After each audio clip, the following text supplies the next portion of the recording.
fun එක next level කරන dialogue fan blaster.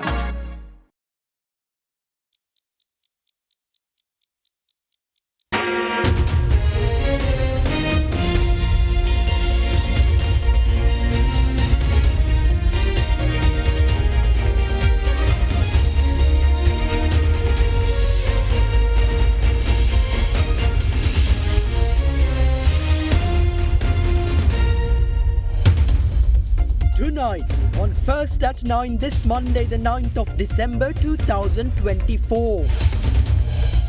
Tackling corruption. President vows to fully utilize executive powers to end corruption in Sri Lanka. No bonuses. CEB decides not to grant bonuses this year despite employees' demands. Energy assistance. US Ambassador affirms the United States' willingness to assist Sri Lanka's renewable energy sector. Accusations. Dala Salaha Peruma threatens legal action against former President Ranil Wickremesinghe for postponing local government elections. Says decision cost the government over 700 million rupees. Ex-president responds to allegations by Minister Bimal Ratnayaka. Claims no liquor licenses were issued as political bribes. Departure. Japanese majority shareholder to exit Sri Lanka's Colombo dockyard amid financial crisis. Chilo Dairy, Sri Lankawama Kiren Perata. Obe Vishwasi Dinu Sensodyne, then Langamati Pharmacy in Labagata Hacker. Kanta Parisan karagathot api parisan. Asian Paints Causeway Aquasafe Vesat Mattuing Gadarat Disney. From Derana, this is Derana First at 9.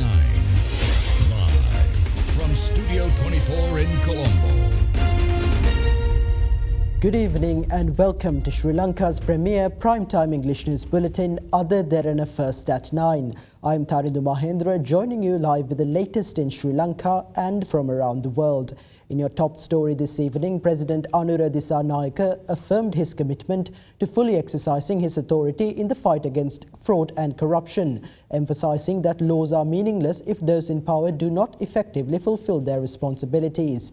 Speaking at the national commemoration of International Anti-Corruption Day, the head of state outlined his vision for a transparent and accountable governance framework. Additionally, the president condemned the selective application of laws, describing the current situation as both inadequate and ineffective. The national commemoration of International Anti-Corruption Day 2024 was held today at the Bandaranaike Memorial International Conference Hall under the patronage of President Anura Dissanayake. Under the theme, Let Us Be Exemplary Pioneers of a Proud Nation, the event brought together stakeholders to address the pressing issue of corruption. අල්ලස සහ දූෂණයට වඩාත් ඉඩ ප්‍රස්තාව ලැබෙන්නේ I realize that most opportunities for bribery and corruption arise when proposals are submitted without a proper tendering process or when orders are made during emergency situations without procurement procedures being followed. These so-called emergencies in procurements are often fabricated and not genuine crises. හදිසි තත්වයන් මිස සත්‍ය වශයෙන් හදිසි තත්වයන් නොවී ඇති. මා හිතන්නේ 2024 ජනවරමේ ප්‍රධානතම පංගුව තිබෙන්නේ. The major proportion of the 2024 mandate is the public's demand to end corruption and bribery. How does a file in the Criminal Investigation Department continue to circulate? We know the reason. Why do documents remain stuck in cupboards for years? Isn't the issue right here among us? I promise you one thing. I will use all my powers to their fullest capacity and with sincerity to end fraud and corruption. Never doubt that. The CIA agent Imad Zuberi was convicted for money laundering. During the investigation, it was revealed that the Central Bank of Sri Lanka had paid him $6 million. I must clarify that this occurred before the current governor's tenure. When the Pandora Papers were released, Sri Lankans were also named. We have continuously engaged in the misuse of power to perpetuate these corrupt activities. So what is the use of this power? What I have observed is that many are misusing their power and neglecting their responsibilities. Otherwise, there would be no reason for a file to remain stuck in the Attorney General's Department for 7 years. Of the 69 court cases resolved in 2021, 40 were withdrawn. Why were witness calls suspended in the Malvana land case? I would like to know the reason. In some cases, why haven't investigation officers been named as witnesses? I am on a lone mission to reform this entire system and make the country better. If the weight of a case depends on the name of the perpetrator, what is the use of that? Let's make a legitimate effort. The next generation will complete the process. ප්‍රයත්නයක් දරමු ඊළඟ පරම්පරාව මේ වැඩේ කරයි. පිරිපුන් ජීවිතයකට ඔබ සමගින් පෙරට Union Assurance. Welcome to Cinnamon Life, South Asia's biggest entertainment hub, where awe awaits. චන්දුරුසුමේ කාගෙන් මන අපේ සිග TV සඳහා සුපිරි deal. Sadaharita Plantations Limited, celebrating 22 years of your trust. Aspirations Education, a pioneer in overseas education. Meet our experts at top destinations worldwide. Your trusted and caring partner in overseas education. The Ceylon Electricity Board has decided not to grant bonuses this year despite requests made by the CEB Employees Union. According to the State-run Utility Providers Board of Directors, although the CEB recorded profits during the year, these earnings were allocated for tariff relief and debt repayment. The General Secretary of the CEB Employees Union, Ranjan Jailal, addressed the matter during a press briefing. He stated that while bonuses were not paid over the past 2 years under the previous government, the union now expects bonuses to be issued as they supported the establishment of the current government. It is clear that with the organisation making profits, these bonuses should be paid. We request that they be paid before the 10th as Christmas is on the 25th. As a union representing the government, we do not intend to escalate this issue into protest. This is our government which we helped bring into power and we trust that it will deliver on this matter. We remind the government and we get the bonus. It is we who control the CEB. However, CEB media spokesman ADK Parakramasinghe confirmed that the Board of Directors has finalised its decision not to pay bonuses at this time. Parakramasinghe explained that while the CEB achieved profits during the year, 112 billion rupees were utilised to repay debts owed to the Ceylon Petroleum Corporation and other creditors. Additionally, 41 billion rupees were allocated for tariff concessions. The CEB, in its electricity tariff revision proposal submitted to the Public Utilities Commission of Sri Lanka last week, informed that the existing tariffs would remain unchanged for the next 6 months. The proposal also included plans to revise electricity tariffs for the first half of 2025, with implementation expected in the third week of January. Meanwhile, Minister of Energy Kumara Jayakodi expressed the need for assistance from the United States to develop Sri Lanka's renewable energy sector. This request was made during a meeting with US Ambassador Julie Chung earlier today.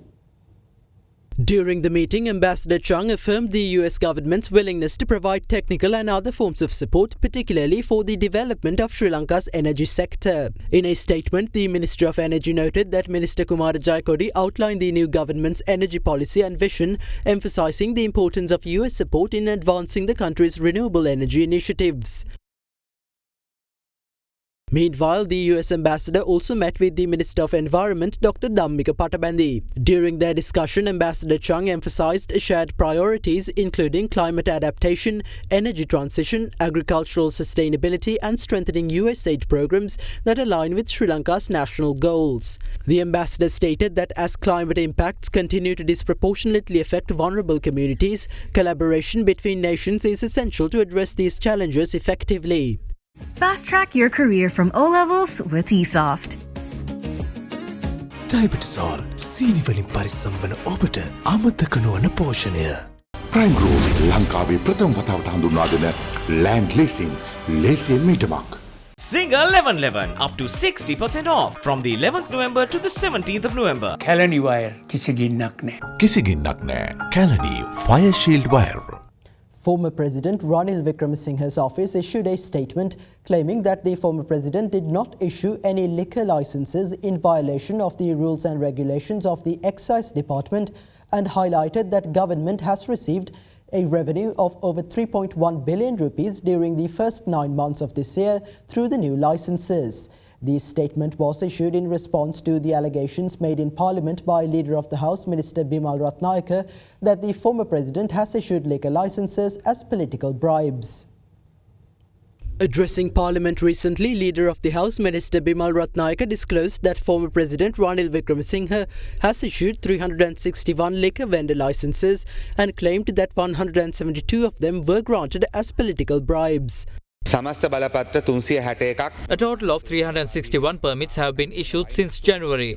Among these are 172 wine store permits. We believe that these licenses were issued as political bribes by former President Ranil Wickremesinghe to entice MPs to change parties.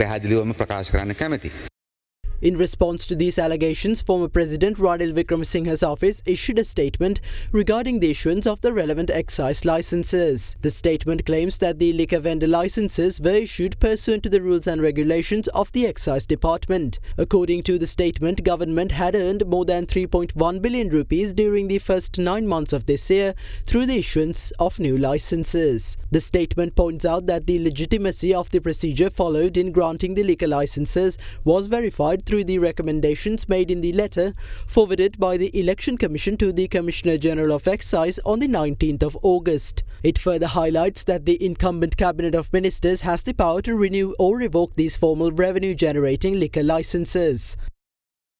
Meanwhile, leader of the Freedom People's Congress, Dallas Alahaperum, asserts that his party will initiate legal proceedings with regard to the squandering of 720 million rupees of public funds due to former President Ranil Wickremesinghe's decision to postpone the local government elections. Alahaperum is of the view that the leaders who took the decision that led to the funds being wasted must be held liable for them. Government recently decided to recall nominations for the local government elections, cancelling those received previously. Against this backdrop, leader of the Freedom People's Congress, former parliamentarian Dallas Alahaperum, claims that media, quoting the Election Commission, had reported that former President Ranil Wickremesinghe's arbitrary decision to postpone the election in January 2023 would cost 720 million rupees that had already been incurred for it to be wasted. In a press release titled "Pay the Price for Aborting Democracy, a Criminal Charge Against President Ranil," Alahaperum noted that the estimated expenditure for the local government elections was 8 billion rupees and highlighted that the funds that would be wasted are 10% of the total estimated costs. The letter, which was addressed to the President, the opposition leader, all members of Parliament, all political party leaders and the Commission to investigate allegations of bribery or corruption, cited that these funds are public tax money and called for those responsible for the squandering of the funds to be punished without regard to the political privileges they have secured through the Constitution. Alahaperum went on to say that his party plans to initiate legal proceedings to recuperate the 720 million rupees worth of public funds from the leaders who took the decision that led to it being wasted. He further asserted that they await the incumbent president and his government's action against those responsible for the misappropriation of the funds. However, Alahaperum added that before any such action is taken, former President Ranil Wickremesinghe has the opportunity to reimburse the people for the wasted public funds. And with that, here's a look at more thoughts shared in the political arena today. අද ගොවියට විශාල ප්‍රශ්නයක් මේ වගහන්නේ. ලාල්කාන්ත මහත්තයා කරන්න ගිය වැඩේ Crop damage has become a major threat for farmers at the moment. We have an issue regarding the implementation of Minister K.D. Lalkanta's plan to address this issue. However, we appreciate his vision. We request that he formulate a proper plan to resolve this issue. We will also assist in implementing that plan. The country cannot be governed according to the directives of environmentalists. We also request that the environmentalists provide a proper solution to this issue. There should be balance in environmental systems. What happens if the monkey population exceeds the human population? Amend the Wildlife Act if necessary. If not, the wildlife population will exceed the human population in another 40 to 50 years. We request the government to enforce laws to strengthen the farmers of this country. The NPP pledged to grant tax relief and remove VAT once they assume power. What has happened to these pre-election promises? The NPP, which obtained power through a set of lies, has failed to transform their promises into actions. None of the issues prevailing in the country at the moment were created after the NPP government assumed power. Did the NPP government create the issues concerning the supplies of rice and coconuts? No. The parliamentarians of the UNP, SJB, SLFP and other parties which have assumed a variety of new identities are who created these issues. Now, the Sri Lankan Navy celebrated its 74th anniversary today. In commemoration of the anniversary, a series of programs were conducted across all naval commands under the guidance of the Commander of the Navy, Vice Admiral Priyantha Pereira.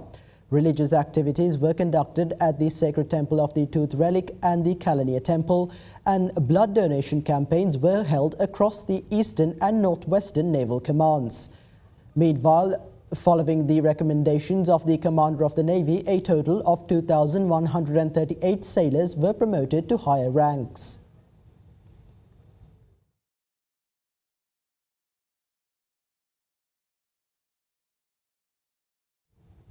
Meanwhile, Sri Lanka's candidate Dr. B.D. Nandadeva was elected as an expert to the evaluation body of UNESCO's 2003 Convention for the Safeguarding of the Intangible Cultural Heritage at the 19th ICH Committee meeting in Asuncion, Paraguay. Issuing a communique, the Sri Lankan Embassy in France stated that Dr. Nandadeva will serve a term of up to 4 years on the ICH evaluation body. The ICH evaluation body of UNESCO assesses and recommends nominations for the intangible cultural heritage lists. Sri Lanka's election to this body highlights the international recognition of the country's active role in UNESCO initiatives and commitment to preserving and promoting global intangible cultural heritage.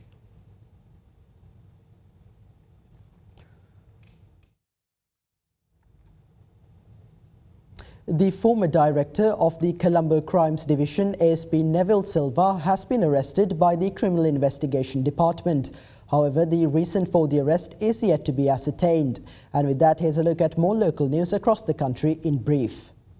Former State Minister Lohan Ratwatte, who was arrested and placed under remand custody for causing a road accident in Kolpeti while driving under the influence of alcohol, was released on a personal bail of 500,000 rupees by the Colombo Chief Magistrates Court. Meanwhile, the charge against the former State Minister for threatening the aggrieved party following the collision was taken up before the Colombo Fort Magistrates Court today. As the two parties agreed to settle the matter, Ratwatte was released on two personal bails of ₹1 million each.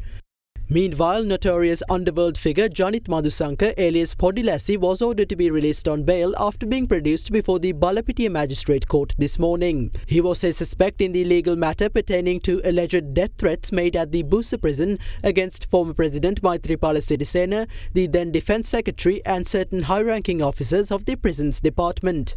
In other local news, the Court of Appeal today extended the interim injunction issued preventing unauthorised constructions near the Alavi Maulana Reception Hall in Colombo 10 until the 1st of April next year. The order was issued during the hearing of a petition filed by residents of the area opposing unauthorised constructions allegedly carried out by several individuals, including former Colombo Municipal Councillor of the United National Party, Kitsiri Rajapaksha.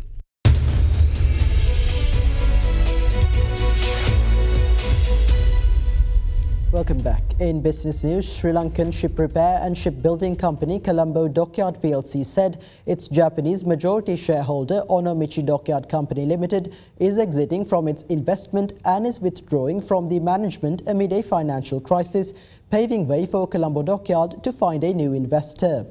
In a stock market filing, Colombo Dockyard reiterated, as previously disclosed in its annual report, that the company is faced with a financial crisis that has escalated over the years owing to various internal and external factors, including the COVID pandemic, supply chain disruptions due to global challenges, and lingering effects of Sri Lanka's financial crisis. It was further noted that the Board of Directors is cognizant of the critical need to find a strategic investor to replace Onomichi, and preliminary discussions are ongoing with several parties that have expressed interest of investing. Colombo Dockyard said the board has been assured by the Japanese company Onomichi that it is prepared to exit from their investment by the disposal of its share to any strategic investor who would be willing to make a commitment towards the company.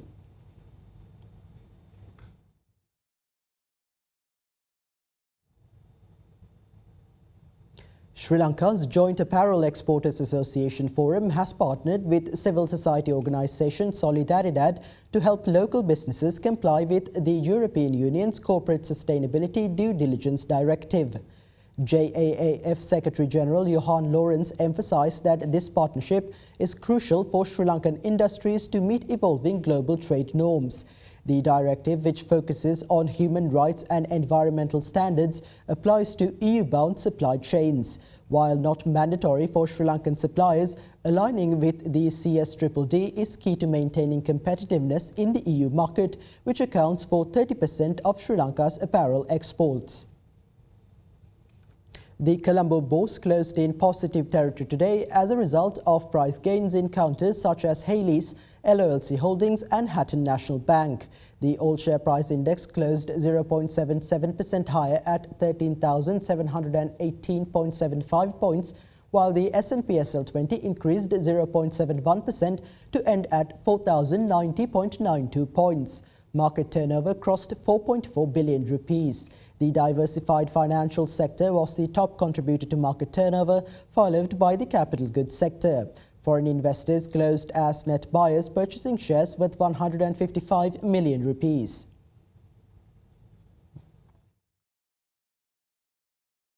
And up next is Ashini Vikramasuriya from Capital Alliance with a few thoughts to round off our Markets in View segment for the week.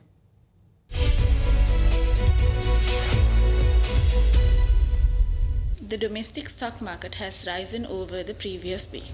The S&P/SL 20 increased 4% to 4,062 from 3,905, while the ASPI increased 3.2% from 13,188 to 13,613. Market turnover rose by 28.3% to 20.2 billion rupees. Furthermore, the government raised 192.5 billion rupees last week through treasury bill auctions. During the auction, interest rate on 6-month treasury bill fell by 3 basis points. 3 and 12-month treasury bill interest rates remained the same. Internationally, major US market indexes fluctuated value over the past week.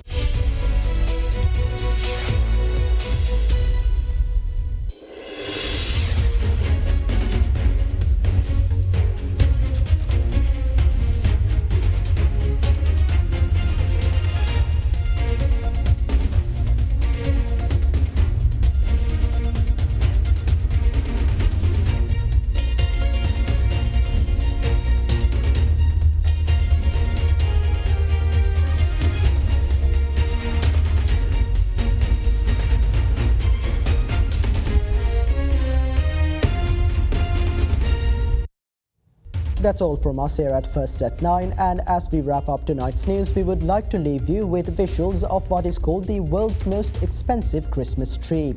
Good night. Germany took festive excess to a whole new level with the unveiling of the world's most expensive Christmas tree. Made up of over 2,024 gold coins and topped with one giant coin, the sparkly showstopper is worth a whopping $5.5 million. Standing 10 feet tall, it consists of 2018 solid gold 1-ounce Vienna Philharmonic coins, which weigh 63 kilograms in total. The tree is crowned with a giant 20-ounce 24-carat gold coin in place of a traditional star. It is on display at the German goldsmith Pro Orum's Munich Gold House and is claimed that the tree is simply meant to symbolize how the value of gold is evergreen.